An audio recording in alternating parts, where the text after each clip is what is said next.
जय हिंद बच्चों, बहुत बहुत नमस्कार। आज हम क्लास 12th ऑर्गेनिक केमिस्ट्री में बायोकेमिस्ट्री का लेक्चर नंबर 3 लेकर आए हैं। जिस लेक्चर में हम बात करने वाले हैं आज न्यूक्लिक एसिड के बारे में। इसके पिछले लेक्चर्स में हमने कार्बोहाइड्रेट्स को पढ़ा था, glucose, fructose, monosaccharides, disaccharides, polysaccharides को पढ़ा और साथ ही हमने किया PYQ। आज के इस लेक्चर में हम बात करने वाले हैं न्यूक्लिक एसिड्स की, प्रोटीन्स की और उनके कुछ PYQs की। तो मेरा नाम है निखिल दुबे और आप देख रहे हैं मेरा प्यारा सा चैनल C फॉर केमिस्ट्री। तो स्टार्ट करते हैं लेक्चर नंबर 3। अपनी NCERT बुक निकाल लीजिए और वहां पे अंडरलाइन करते जाइएगा कि क्या चीज इंपॉर्टेंट है। तो बात करते हैं प्रोटीन्स की। क्या होते हैं proteins? Proteins are the most abundant biomolecules of the living system. Chief sources of proteins are milk, cheese, pulses, peanuts, fish, meat, etc. अब ये सब जनरल नॉलेज है, आपको पता है कि प्रोटीन का चीफ सोर्स क्या होता है। मिल्क, चीज, pulses, peanuts, fish, meets etc. They occur in every part of the body and form the fundamental basis of structure and the function of life. ये भी आप लोगों को पता है कि बॉडी के हर पार्ट में प्रोटीन होता है जो हमारे बॉडी की ग्रोथ के लिए, स्ट्रक्चर फॉर्मेशन के लिए बड़ा इंपॉर्टेंट होता है। They also required for growth and maintenance of the body. Growth और मेंटेनेंस के लिए आपने देखा होगा बहुत सारे लोग, हमारे बच्चे जिम जा रहे होंगे और जिम वालों ने कहा होगा कि अलग से प्रोटीन पाउडर लो और ये डाइट रखो, वो डाइट रखो, जो है नट्स खाओ, है ना, बनाना खाओ, फाइबर्स के लिए चने खाओ। तो ये सारी चीजें जो हैं वो हमारी बॉडी की ग्रोथ और मेंटेनेंस के लिए काफी जरूरी है। The word protein is derived from Greek word proteios. कहां से डिराइव्ड है? ग्रीक वर्ड प्रोटियोज से, जिसका मीन्स होता है प्राइमरी और ऑफ प्राइम इंपॉर्टेंस। जो क्या होता है? बहुत जरूरी होता है। प्राइमरी और प्राइम इंपॉर्टेंस का मतलब बहुत नेसेसरी जो है। All proteins are polymers of alpha amino acid. तो सारे के सारे जो प्रोटीन्स है वो क्या है? अल्फा अमीनो एसिड्स के पॉलीमर्स हैं। पॉलीमर्स का मतलब होता है बच्चों, पॉली का मतलब मेनी, मर्स का मतलब यूनिट, मतलब बहुत सारे अल्फा जो न्यूक्लिक एसिड्स हैं, जब वो आपस में जुड़ के एक लॉन्ग चेन स्ट्रक्चर फॉर्म करते हैं, उस लॉन्ग चेन स्ट्रक्चर को क्या कहा जाता है? प्रोटीन कहा जाता है। It is known as the protein. ठीक है, क्या होते हैं अमीनो एसिड? तो देखो नाम में क्या है? अमीनो एंड एसिड, मतलब which have carboxylic acid and amine group in its functional group is known as the amino acid. जिसके स्ट्रक्चर में कार्बोक्सिलिक एसिड और अमाइन ग्रुप होता है उसे क्या कहा जाता है? Amino acid. तो अल्फा अमीनो एसिड्स क्या हो गया? हमें अच्छे से पता है कि अगर कोई फंक्शनल ग्रुप है उसका पड़ोसी कार्बन क्या कहलाता है? अल्फा कार्बन, देन कहलाता है बीटा कार्बन, देन कहलाता है gamma carbon and so on. तो अगर फंक्शनल ग्रुप के पास वाले कार्बन पे जो कि अल्फा कार्बन है उस पे अगर अमाइन ग्रुप जुड़ जाए तो उसे क्या कहा जाएगा? Alpha amino acid. क्या कहा जाएगा? Alpha amino acid. अगर बीटा पे जुड़ जाए then it is known as the beta amino acid. Gamma पे जुड़ जाए तो गामा अमीनो एसिड। क्लियर है? तो amino acid contains amino and carboxyl functional group depending upon the relative position of amino group with respect to carboxyl group. इसके respect में position पे देखे जाए, अल्फा पे जुड़ा है तो अल्फा, बीटा पे जुड़ा है तो beta. The amino acid can be RCHCOOH classified as alpha, beta and so on. Only alpha amino acids are obtained on hydrolysis of proteins. तो प्रोटीन के हाइड्रोलिसिस से सिर्फ क्या मिलता है हमें? Alpha amino acid. कि जब प्रोटीन को हाइड्रोलाइज करा दिया जाए तो we got only alpha amino acid. इसका मतलब कि प्रोटीन्स जो हैं they are made up by the alpha amino acids. Protein किससे मिलके बनते हैं? अल्फा अमीनो एसिड से मिलके बनते हैं। All alpha amino acids have tribal names which R is equals to, अच्छा बना देते हैं एक बार।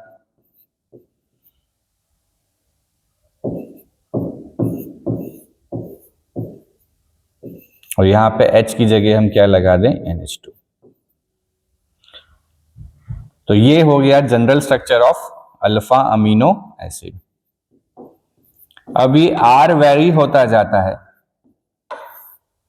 और अमीनो एसिड जो है वो बदलते जाएंगे।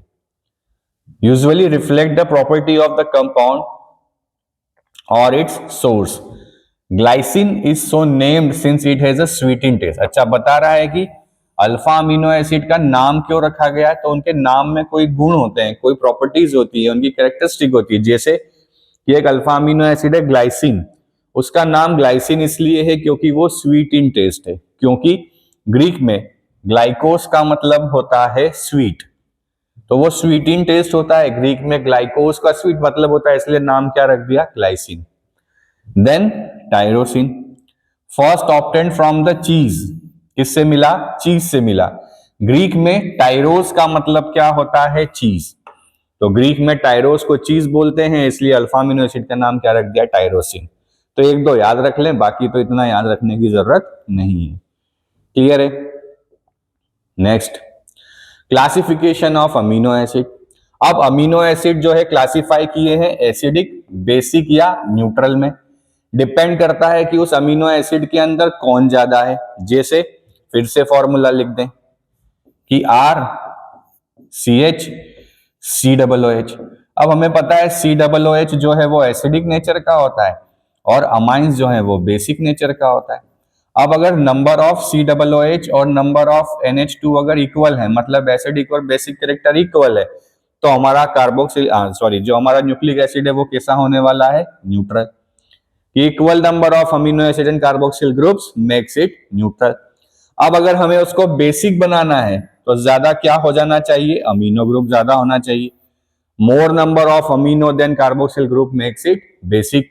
और अगर हमें इसको एसिडिक बनाना है तो कार्बोक्सिल ग्रुप ज्यादा होने चाहिए और अमाइन ग्रुप कम होने चाहिए, तो वो कैसा बन जाएगा, एसिडिक।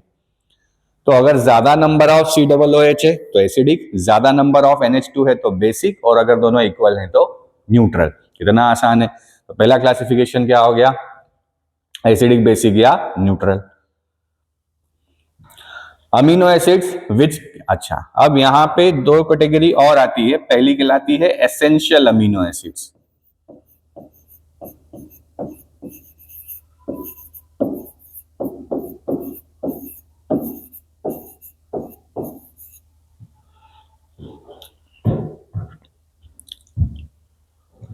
और नॉन एसेंशियल अमीनो एसिड्स।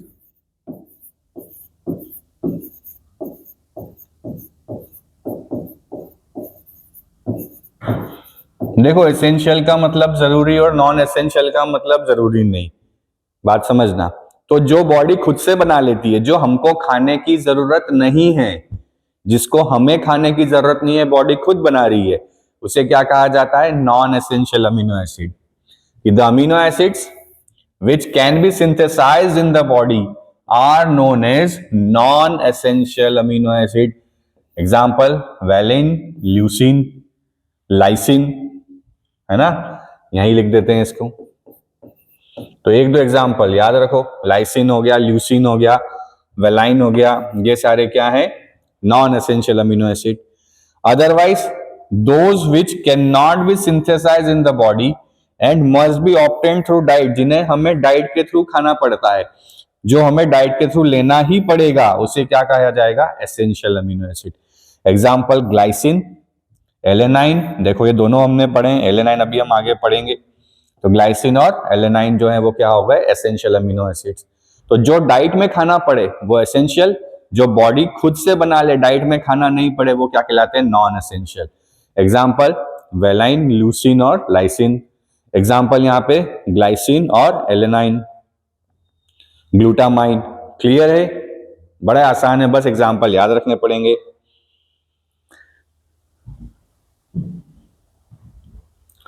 अब जो हमारे अमीनो एसिड्स हैं, they are water soluble, high melting solids and behave like the salt. Question पूछ लेता है कि न्यूक्लिक एसिड सॉल्ट के जैसे क्यों काम करता है, तो जरा देख लो, यहाँ पे क्या है, एसिड है, यहाँ पे क्या है, बेस है। एसिड का काम एसिडिक मीडियम वाटर के प्रेजेंस में क्या होगा, H+ को देना होगा। उस H+ को कौन ले लेगा, अमाइन ले लेगा, है ना। तो when acid react with base it makes salt. तो आप देख लो यहाँ पे, इसने H प्लस दिया, इसने H प्लस लिया, तो ये बेस हो गया, ये एसिड हो गया। अब ये कहलाता है ज्वीटर आयन। क्या कहा जाता है इसे? Zwitter ion. ये हम अमाइंस में पढ़ चुके हैं। जब अमाइंस में अमाइन का रिएक्शन सल्फोनिक एसिड के साथ कराया जाता है, सल्फोनेशन जब अमाइन से कराया जाता है तो ज्वीटर आयन बनता है। तो इसने H प्लस दिया, इसने H प्लस लिया, H प्लस दिया इसलिए एसिड, H प्लस लिया इसलिए बेस, तो ये क्या कहलाता है? Zwitter ion. तो बिहेवियर कैसा हो गया? सॉल्ट के जैसा, एसिडिक कैरेक्टर भी प्रेजेंट है और बेसिक कैरेक्टर भी प्रेजेंट है। तो this behaviour is due to presence of both acidic and basic group in the same molecule. In aqueous solution, the carboxyl group can lose a proton and amino group can accept a proton, giving rise to a dipolar ion known as zwitter ion. तो somebody asked what is zwitter ion? तो amino acid क्या करते हैं? अपने acid अपना aqueous medium में carboxyl group H plus lose करता है, amine group H plus accept करके एक आयन बना लेता है। वैसे ये आयन कैसा है? न्यूट्रल है, क्योंकि overall number of plus minus same है, बट आयनिक फॉर्म में है, इसलिए इसे क्या कहा जाता है? Zwitter ion. This is neutral but contains both positive and negative charges. है तो न्यूट्रल, पर इसमें पॉजिटिव नेगेटिव दोनों चार्जेस प्रेजेंट होते हैं। क्लियर है? बढ़े आगे। अगला, in zwitter ionic form amino acid shows amphoteric behaviour. अभी बताया मैंने कि एसिड क्या करता है? H प्लस देता है और NH2 क्या करता है? H प्लस लेता है। तो H प्लस दिया तो एसिडिक नेचर, H प्लस लिया तो बेसिक नेचर। इसका मतलब ज्वीटर आयनिक फॉर्म कैसा हो गया? Amphoteric, which behaves like both acidic as well as basic. ठीक। Important line, except glycine all other naturally occur alpha amino acids are optically active। क्यों ऐसा? क्योंकि ग्लाइसिन में R की वैल्यू क्या होती है? H। तो सर क्या याद रखना है? बिल्कुल नहीं। तो क्या बन जाएगा? CH2NH2 COOH। ये क्या हो गया आपका? ग्लाइसिन। तो चूंकि यहाँ पे कायरल सेंटर नहीं है इसलिए ये ऑप्टिकली एक्टिव नहीं है। तो ग्लाइसिन को छोड़ के जितने नेचुरली अल्फा अमीनो एसिड्स हैं वो सारे के सारे कैसे होते हैं? Optically active, since the alpha carbon atom is asymmetric. This exist in both D and L form. अब कैपिटल D कैपिटल L आपको पता है। कैपिटल D का मतलब लोएस्ट एसिमेट्रिक कार्बन का functional group right hand side में, capital L का मतलब लोएस्ट एसिमेट्रिक या कायरल कार्बन का functional group left hand side में। तो most naturally occurring amino acids have L configuration. क्यों L कॉन्फ़िगरेशन? क्योंकि अमीनो एसिड्स के अंदर जो NH2 ग्रुप है वो कहां होता है? लेफ्ट हैंड साइड में। अमीनो ग्रुप कहां होता है? लेफ्ट हैंड साइड में। तो क्या याद रखने वाली बात हो गई कि ग्लाइसिन को छोड़ के सारे ऑप्टिकली एक्टिव हैं और सारे L कॉन्फ़िगरेशन को नॉर्मली दिखाते हैं। क्लियर है? बढ़े आगे। अगला आता है structures of proteins. Proteins are, जैसा हमें पता है, पॉलीमर्स है किसके? अल्फा अमीनो एसिड्स का, and they are connected to each other by peptide bond. कौन सा बॉन्ड बोलते हैं बच्चों? पेप्टाइड बॉन्ड और पेप्टाइड लिंकेज। देखो ये दूसरे नंबर का स्ट्रक्चर बॉन्ड लिंकेज हम पढ़ रहे हैं। मोनोसेक्राइड्स जब जुड़ते थे तो कौन सा बनाते थे? Glycosidic linkage. तो मोनोसेक्राइड्स आपस में ग्लाइकोसिडिक लिंकेज के थ्रू कनेक्ट होके डाइसेक्राइड, ट्राइसेक्राइड और पॉलीसेक्राइड बनाते थे। अब यहाँ पे अगर हमें क्या बनाना है? हमें अगर बहुत सारे न्यूक्लिक एसिड को आपस में जोड़ना है तो सारे के सारे जो प्रोटीन्स हैं वो किसके पॉलीमर्स हैं? अल्फा अमीनो एसिड्स के। तो ये जो अमीनो एसिड्स आपस में कनेक्ट होते हैं ये किसके थ्रू कनेक्ट होते हैं? पॉलीपेप्टाइड लिंकेज के। किसके थ्रू कनेक्ट होते हैं? पॉलीपेप्टाइड लिंकेज के। ये पॉलीपेप्टाइड लिंकेज क्या है? तो ये नथिंग एल्स बट ये क्या है? एक तरीके का अमाइड का लिंकेज है। कौन सा लिंकेज है? Amide linkage. Polypeptide is nothing but the amide linkage. जैसे वहां पे कौन सा था? Oxide linkage. दो मोनोसेक्राइड ऑक्सीजन के थ्रू जुड़ते थे तो उसे क्या बोला था हमने? ऑक्साइड लिंकेज या इथरल लिंकेज भी बोल सकते हैं उसे। ये कैसा है? Amide linkage. यहाँ पे क्या होगा? जो दो अल्फा अमीनो एसिड्स हैं वो आपस में किसके थ्रू जुड़ते हैं? अमाइड्स के थ्रू। कैसे कि एक अल्फा अमीनो एसिड का कार्बोक्सिलिक एसिड और एक अल्फा अमीनो एसिड का NH2, यहां से वाटर बाहर निकलता है और क्या बनता है CONH। तो कार्बोक्सिलिक एसिड में से तो OH बाहर निकलता है और अमाइन में से H बाहर निकलता है। इस तरीके से वाटर बाहर निकाल के क्या बनता है, peptide linkage. Chemically peptide linkage is an amide formed between COOH and NH2 group. The reaction between two molecules of similar or different amino acid proceeds through the combination of amino group of one molecule with carboxyl group of another molecule. वो बोल रहा है कि ये जो दो amino acid जुड़ते हैं ये दोनों सेम भी हो सकते हैं और डिफरेंट भी हो सकते हैं। इनमें एक अमीनो एसिड का अमाइन और एक अमीनो एसिड का कार्बोक्सिल ग्रुप आपस में जुड़ते हैं और मिलके कैसा लिंकेज बनाते हैं, अमाइड लिंकेज बनाते हैं। फॉर एग्जाम्पल, जैसे आप यहां देख पा रहे हो कि ये दोनों डिफरेंट टाइप के अमीनो एसिड है, तो एक में से OH और एक में से H बाहर निकला, तो H2O बाहर हुआ और क्या बन गया यहाँ पे CONH, और इसी CONH को क्या कहा जाता है, पेप्टाइड लिंकेज। क्लियर है, आया समझ में? The product of reaction is called a dipeptide because it is made up of to amino acid. तो ये दो अमीनो एसिड से मिलकर जुड़ा है इसलिए इसको डाइपेप्टाइड बोल दिया। अगर तीन अमीनो एसिड आपस में जुड़ते तो उसे ट्राइपेप्टाइड बोल देते, चार अमीनो एसिड जुड़ते तो उसे टेट्रापेप्टाइड बोल देते, बहुत सारे जुड़ जाते हैं इसलिए इसको क्या बोलते हैं, पॉलीपेप्टाइड। अब आप देखो कि दो अमीनो एसिड में से एक लिंकेज बना है, तो अगर यहाँ पे एक और अमीनो एसिड आ जाता तो फिर यहां से H2O बाहर निकलता, तो एक अमाइड यहां बन जाता, एक अमाइड यहां बन जाता। तो तीन में कितने पेप्टाइड लिंकेज बने, दो। अगर चार होते तो कितने पेप्टाइड लिंकेज बनते, तीन। अगर पांच होते तो कितने बनते, चार। ऐसे अगर 100 होते तो 99 पेप्टाइड लिंकेज का फॉर्मेशन होता।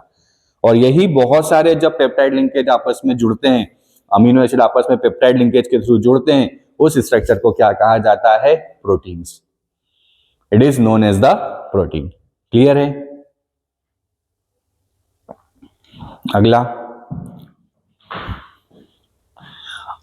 अगले में यही बोल रहा है वो कि अगर हम थर्ड अमीनो एसिड कंसीडर करें तो उसमें क्या होने वाला है, it combines to a dipeptide, the product is called tripeptide. कि अगर तीसरा अमीनो एसिड डाइपेप्टाइड के साथ जुड़े, जो भी मैंने बताया, तो उसे क्या बोल दिया जाएगा, ट्राइपेप्टाइड। अब अगर ट्राइपेप्टाइड के अंदर कितने अमीनो एसिड लिंक है, तीन, और उसमें पेप्टाइड लिंकेज कितने हैं, दो। सिमिलरली व्हेन 4, 5 और 6 amino acid are linked respectively, then क्या बोला जाएगा, tetra, penta, hexa peptide respectively. When the number of such amino acid is more than 10, जब ऐसे 10 से ज्यादा अमीनो एसिड पेप्टाइड लिंकेज के थ्रू जुड़ते हैं, then products are called polypeptides. उन्हें क्या कहा जाता है, पॉलीपेप्टाइड। तो दो अमीनो एसिड जुड़े तो डाई, तीन जुड़े तो ट्राई, चार जुड़े तो टेट्रा, पांच जुड़े तो पेंटा, और 10 से ज्यादा जुड़ गए तो पॉली।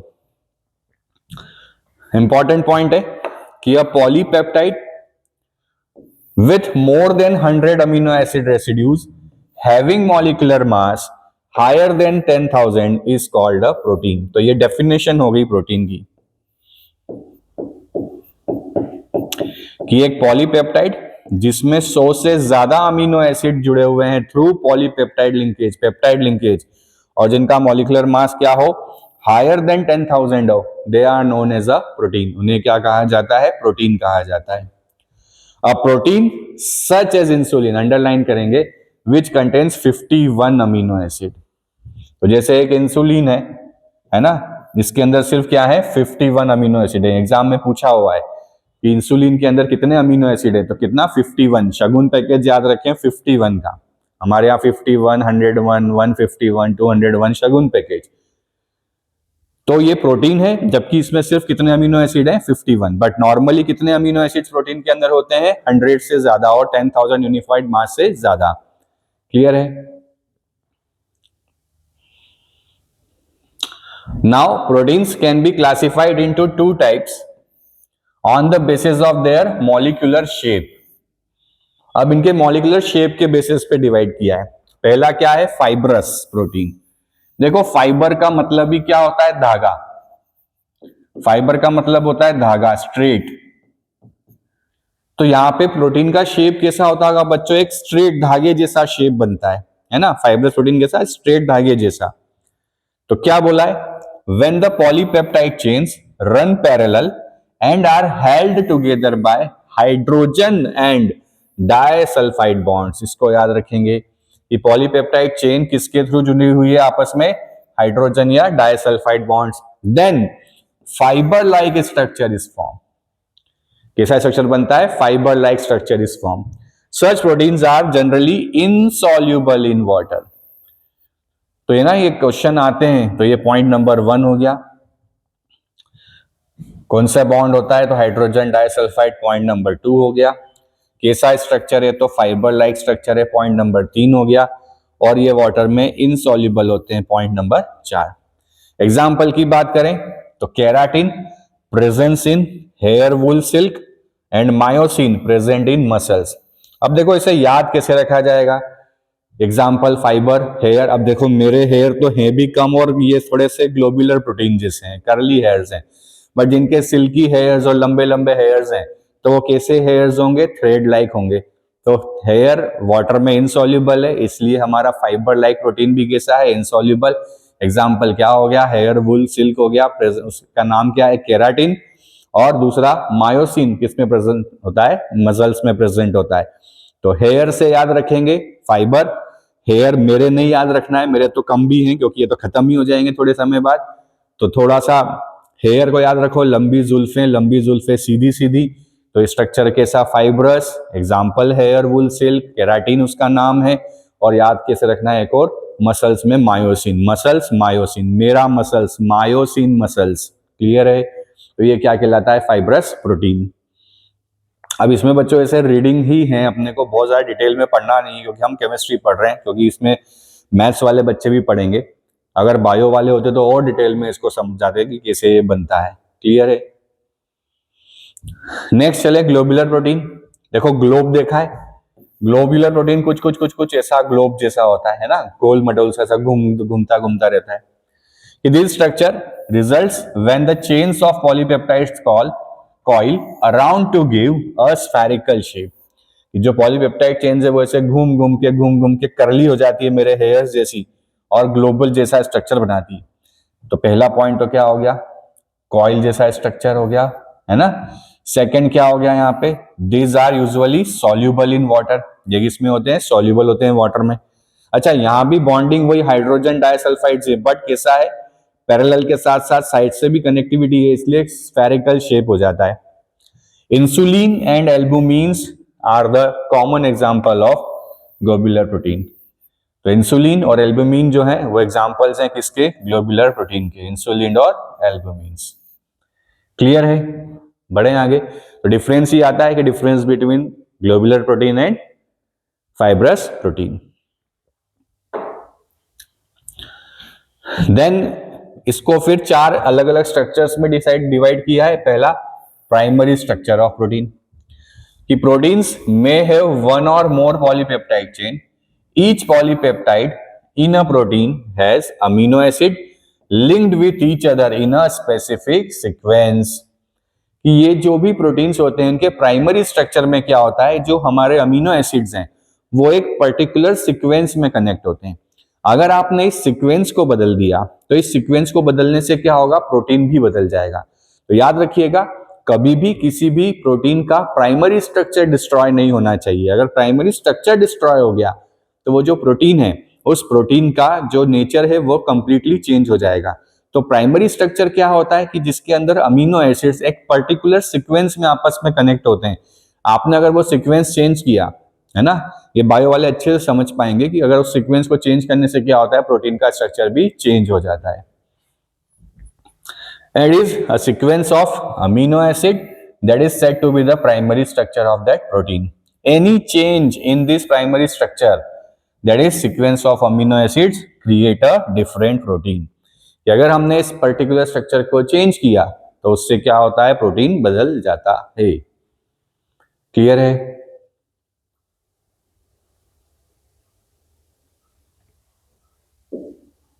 नेक्स्ट आता है secondary structure of protein. The secondary structure of protein refers to the shape in which a long polypeptide chain can exist. ठीक है, they are found to exist in two different type of structure. First one is known as alpha helix and second is known as beta plated sheet structure. This structure arises due to the regular folding of the backbone of the polypeptide chain due to hydrogen bonding between CO and NH group of the peptide bond. क्या मतलब हुआ कि एक ऐसी पूरी sequence चलती जा रही है ना, ऐसी सीक्वेंस चलती जा रही है कि जो पेप्टाइड लिंकेज है वो बहुत सारे पेप्टाइड लिंकेज ऐसे ऐसे ऐसे ऐसे फिर उनके पैरेलल में ऐसे ऐसे ऐसे चलते जा रहे हैं. अब क्या हुआ कि बैक साइड से कनेक्टिविटी होने लगती है. देखो मैं आपको समझाता हूं कि जैसे ये वाला स्ट्रक्चर, तो ये देखो, ये रेड रेड वाले पीछे की तरफ और ये फ्रंट में ऐसे, तो ये चलती जा रही है, लॉन्ग चेन चलती जा रही है, चलती जा रही है, चलती जा रही है, चलती जा रही है. तो यहाँ पे क्या होगा कि जो पॉलीपेप्टाइड चेन है जब भी ऐसा हाइड्रोजन बॉन्डिंग से जुड़ती है तो ऐसा पीछे की तरफ भी है, तो पीछे की तरफ वाली भी थोड़ी सी श्रिंक होने लगती है, जिसके कारण स्ट्रक्चर कैसे आ जाता है, ऐसा हेलिकल स्ट्रक्चर आता है. मतलब कि ये था, इसके पीछे भी है, तो जब ये ऐसे हाइड्रोजन बॉन्डिंग से जुड़ते हैं तो हाइड्रोजन बॉन्डिंग के कारण क्या होगा, मॉलिक्यूल पास पास आएंगे और उसके कारण जो ये शेप है, ये शेप कैसा होने लगता है, अल्फा हेलिकल. इसको हेलिकल शेप बोलते हैं. स्प्रिंग, जो हमारी स्प्रिंग होती है ना, स्प्रिंग आपने देखा होगा, कॉइल जिसको बोलते हैं, तो ऐसे कॉइल जैसा स्ट्रक्चर इसका फॉर्म होने लगता है.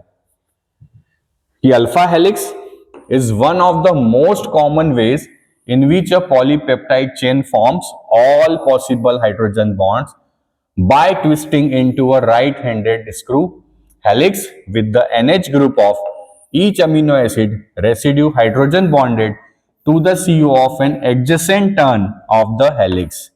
मतलब कि जैसे ये एक CO, ये NH है ना, ऐसा चलता जा रहा है, चलता जा रहा है, और ऐसे पीछे की तरफ भी है, तो ये जब आपस में जुड़ते हैं थ्रू हाइड्रोजन बॉन्ड तो कैसा स्ट्रक्चर बना लेते हैं, एक स्क्रू जैसा, एक हेलिक्स जैसा स्ट्रक्चर बनता है, और इसी को क्या नाम दिया है, अल्फा हेलिक्स शेप. क्लियर है. नेक्स्ट आती है बीटा प्लेटेड शीट. बीटा प्लेटेड्स में क्या होता है कि जो अल्फा हेलिक्स चल रहा है उसके साथ अल्फा हेलिक्स में ऐसे एडजेसेंट होता है.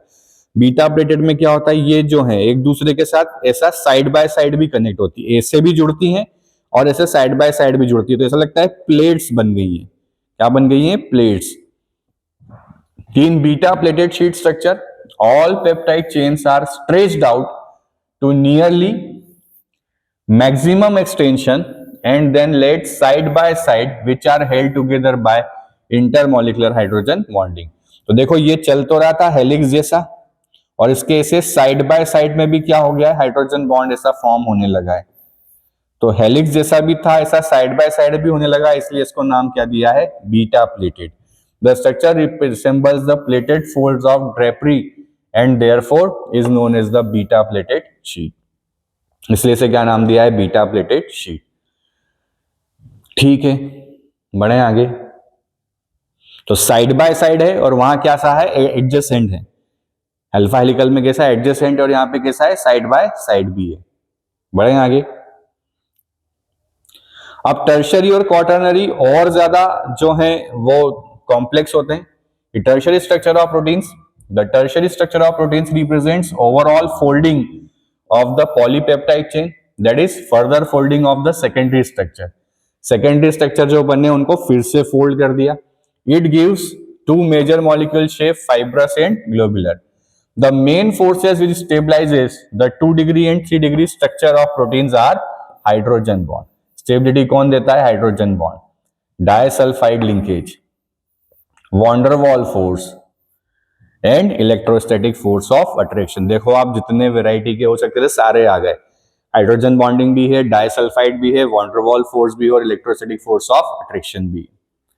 Quaternary structure of protein, some of the proteins are composed of 2 or more polypeptide chain referred to as subunits. The spatial arrangement of these subunits with respect to each other is known as quaternary structure. ये इसे समझ नहीं आएगा, इसका photo देखते हैं. जरा देखो, पहला प्राइमरी स्ट्रक्चर था, कैसा, थ्रेड जैसा। फिर थोड़ी सी फोल्डिंग हुई तो ये कैसा हो गया, सेकेंडरी स्ट्रक्चर हो गया। टर्शरी में क्या हुआ, सेकेंडरी दो जुड़ गए तो टर्शरी, और जब सारे एक साथ जुड़ जाएं तो आप देख सकते हो ये बहुत ही मजेदार सा क्वाटरनरी स्ट्रक्चर है ना। तो ये सबसे ज्यादा कॉम्प्लेक्स होता है। क्लियर है, इसका याद नहीं रखना है, ऐसे आपको नॉर्मली प्राइमरी सेकेंडरी याद रखना है, ये काफी पूछा जाता है। अल्फा हेलिक्स बीटा प्लेटेड याद रखना है और फाइब्रस और ग्लोबुलर प्रोटीन याद रखना है। क्लियर है, बढ़े आगे। अगला आता है डीनेचरेशन ऑफ प्रोटीन। जैसा मैंने आपसे थोड़ी देर पहले कहा कि हर प्रोटीन का एक प्राइमरी स्ट्रक्चर होता है और उस प्राइमरी स्ट्रक्चर को अगर आपने चेंज किया तो क्या होता है, उस प्रोटीन का जो नेचर है, जो उसका जो कैरेक्टरिस्टिक है वो चेंज हो जाता है। तो प्राइमरी स्ट्रक्चर ऑफ प्रोटीन कभी बदलना नहीं चाहिए। अब डीनेचरेशन का मतलब क्या हुआ देखते हैं। Protein found in biological system with a unique 3 dimensional structure and biological activity is called native protein. क्या मतलब हुआ कि protein found in biological system with a unique 3 dimensional structure and a biological activity is called a native protein. मतलब कि एक native protein क्या होता है कि जो एक सीक्वेंस में होता है, एक पर्टिकुलर काम करता है, उसका पर्टिकुलर कैरेक्टरिस्टिक होता है, एक पर्टिकुलर बायोलॉजिकल सिस्टम में मिलता है with a unique 3 dimensional structure. उसका 3 डायमेंशनल स्ट्रक्चर कैसा होता है, यूनिक होता है, और उसका फंक्शनिंग भी कैसा होगा, एक यूनिक फंक्शनिंग होगा।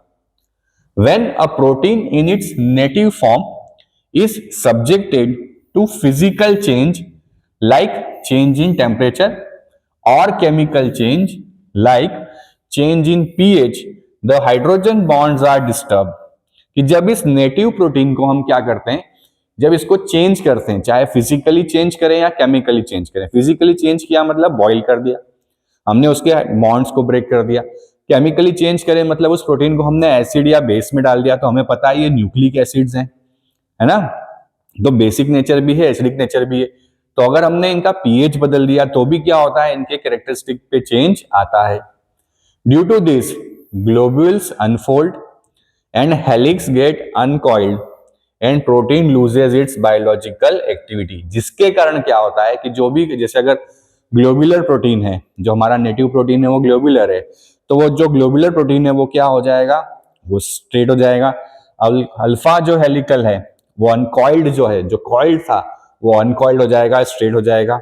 मतलब ये सारे अनफोल्ड हो जाएंगे, है ना। मतलब जो इनके हाइड्रोजन बॉन्ड्स है जैसे ही वो टूटे तो जिसके कारण ये आपस में जुड़े हुए थे वो सारे क्या हो जाएंगे, चीजें खत्म हो जाएंगी। तो अल्फा हेलिकल ऐसा घूम रहा था वो स्ट्रेट हो जाएगा, ग्लोबुलर ऐसा ग्लोब के फॉर्म में था तो वो भी क्या हो जाएगा, अनफोल्ड हो जाएगा। मतलब उस पर्टिकुलर प्रोटीन का जो स्ट्रक्चर है वो चेंज हो जाएगा, पर उसके प्राइमरी स्ट्रक्चर में कभी कोई चेंज आने वाला नहीं है। और इसी चीज को क्या कहा जाता है, डीनेचरेशन ऑफ प्रोटीन। कि जो नेटिव प्रोटीन है, जब उस नेटिव प्रोटीन के अंदर फिजिकल या केमिकल चेंज लाया जाए जिसके कारण क्या होता है कि उसके हाइड्रोजन बॉन्ड डिस्टर्ब हो जाते हैं और उसके कारण ग्लोब्यूल्स अनफोल्ड हो जाता है, हेलिक्स अनकॉइल्ड हो जाता है और प्रोटीन अपनी बायोलॉजिकल एक्टिविटी लूज कर देता है, उसे क्या कहा जाता है, डीनेचरेशन ऑफ प्रोटीन। तो क्वेश्चन आया हुआ है कि नेटिव प्रोटीन क्या होता है और डीनेचरेशन क्या होता है। तो नेटिव प्रोटीन क्या होता है, फिर से एक बार देख लें कि protein found in biological system with a unique 3 dimensional structure. उसका क्या होता है, एक 3 डायमेंशनल यूनिक स्ट्रक्चर होता है, एंड बायोलॉजिकल एक्टिविटी, और उसका बायोलॉजिकल एक्टिविटी भी क्या होता है, यूनिक बायोलॉजिकल एक्टिविटी और यूनिक बायोलॉजिकल 3 डायमेंशनल स्ट्रक्चर। यही क्या कहलाता है, नेटिव प्रोटीन। जब आप इस नेटिव प्रोटीन को आप फिजिकली चेंज करो, टेम्परेचर बढ़ा दो, या आप उसको केमिकली चेंज कर दो, उसका पीएच बदल दो, तो जिसके कारण क्या होता है, क्योंकि जो उसकी बायोलॉजिकल एक्टिविटी है वो डिस्टर्ब हो जाती है, हाइड्रोजन बॉन्ड्स ब्रेक हो जाते हैं, जिसके कारण क्या हो सकता है कि अगर वो अल्फा हेलिकल है तो वो स्ट्रेट हो जाएगा, ग्लोबुलर है तो वो अनफोल्ड हो जाएगा। मतलब वो अपनी बायोलॉजिकल एक्टिविटी लूज कर देता है, और इसी चीज को क्या कहा जाता है, डीनेचरेशन ऑफ प्रोटीन। क्लियर है, बढ़े आगे। During denaturation secondary and tertiary structures are destroyed but primary structure remains intact। मैंने आपसे पहले भी कहा प्राइमरी स्ट्रक्चर कभी भी बदलता नहीं है, केवल सेकेंडरी और टर्शियरी ही डिस्ट्रॉय होते हैं। Example, the coagulation of egg white on boiling is common example of denaturation. Another example is curding of milk, which is caused due to the formation of lactic acid by the bacteria present in milk. क्या होता है कि lactic acid जो है वो bacteria के presence में क्या करता है, कर्ड में कन्वर्ट हो जाता है. आपको पता होगा कौन सा बैक्टीरिया यूज होता है, लैक्टोबैसिली. कौन सा यूज होता है, लैक्टोबैसिली. कि जो बैक्टीरिया प्रेजेंट होता है मिल्क में, लैक्टोबैसिली, वो क्या करता है, लैक्टिक एसिड में कन्वर्ट करता है. बढ़े आगे. The melting point. अच्छा, क्वेश्चंस ही आ गए अब तो, PYQs.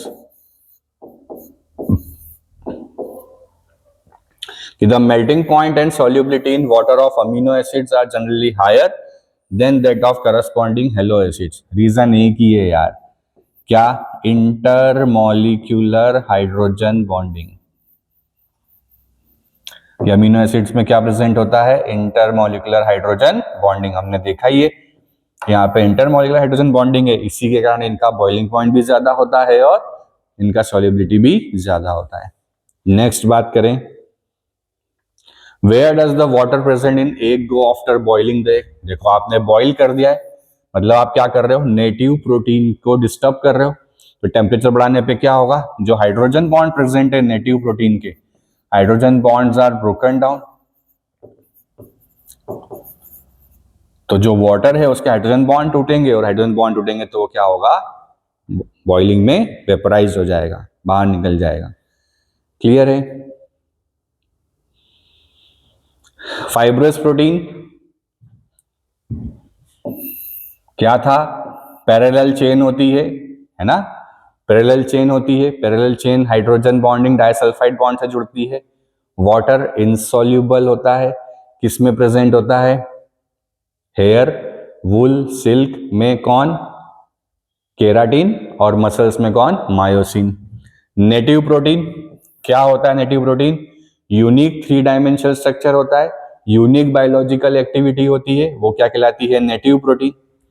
डीनेचरेशन ऑफ प्रोटीन क्या होता है, कि जब इस नेटिव प्रोटीन को हम चेंज करें, चाहे फिजिकल चेंज लाएं चाहे केमिकल चेंज लाएं, तो क्या होगा, इसके जो बॉन्ड्स हैं, हाइड्रोजन बॉन्ड्स हैं, वो ब्रेक हो जाते हैं, जिससे ग्लोबुलर प्रोटीन अनफोल्ड हो जाएगा. हमारा फाइब्रस प्रोटीन कैसा हो जाएगा, अल्फा हेलिकल कैसा हो जाएगा, स्ट्रेट हो जाएगा. इसे क्या कहा जाता है, डीनेचरेशन प्रोटीन. पर सेकेंडरी टर्शियरी टूटता है, प्राइमरी में कभी कोई चेंज आता नहीं है. क्लियर है. एसेंशियल अमीनो एसिड्स क्या होते हैं, जल्दी से बताओ, कि जो हमें डाइट के थ्रू एसेंशियली लेने पड़ते हैं, वो क्या कहलाते हैं, एसेंशियल अमीनो एसिड कहलाते हैं. टर्शियरी स्ट्रक्चर ऑफ प्रोटीन, कि जब दो सेकेंडरी स्ट्रक्चर और कॉम्प्लेक्स स्ट्रक्चर बनाते हैं बाय हाइड्रोजन बॉन्डिंग, उसे क्या बोलते हैं, टर्शियरी स्ट्रक्चर ऑफ प्रोटीन्स. देखो सब पढ़ लिया है हमने. ग्लोबुलर प्रोटीन, फाइब्रस प्रोटीन में डिफरेंस अभी बताया. Next, essential, non essential. Non essential हमारी बॉडी खुद सिंथेसाइज करती है, ल्यूसीन, लाइसिन, है ना, और एलेनाइन. एसेंशियल में कौन, एलेनाइन, जो हमें लेना पड़ता है. ठीक है. तो एसेंशियल डाइट के थ्रू लेना पड़ता है, नॉन एसेंशियल बॉडी खुद बनाती है. तो ये था हमारा प्रोटीन वाला पार्ट, न्यूक्लिक एसिड वाला पार्ट. बहुत थ्योरेटिकल है, केवल बुक से रीडिंग लगाना है, क्वेश्चन सीधे सीधे पूछा जाता है. ठीक है. तो अब एक और विटामिन्स वाला और क्या बचा है, डीएनए आरएनए वाला पार्ट बचा है, तो अगले लेक्चर में इसको कवर करेंगे, साथ ही PYQ, और ये चैप्टर भी फिनिश करेंगे. ठीक है. तो वीडियो अच्छा लगा हो तो please like, subscribe, comment, share, जो भी आप कर सकते हैं हेल्प कीजिए हमारी, और ऐसे ही और वीडियो के लिए मोटिवेट करते रहिए. जय हिंद, जय भारत.